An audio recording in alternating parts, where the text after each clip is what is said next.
آیه‌ای که میخونید امن یجیب المضطر اذا دعاه و یکشف السوء، امام صادق میگه مراد از مضطر در این آیه پسر من مهدیه.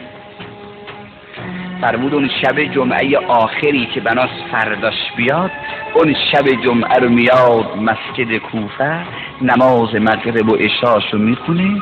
بعد از نماز عشا اینقدر دل پسرم درد دارد که صورتشو میذاره رو خاک. از بعد از نماز عشا تا طلوع فجر این چند ساعت هی اشک میریزد و داد میزند و میگد امن یجیب المضطر اذا دعاه و یکشف السوء. طلوع فجر که میشه جبرائیل میاد بشارت فرج بیاره. آقا پاش کجا میاد؟ بیا مکه، پشت به کعبه میدهد، صدایی میزند که صدای دلرباش عالم میفهمد. صدا میزند الا یا اهل العالم انا المهدی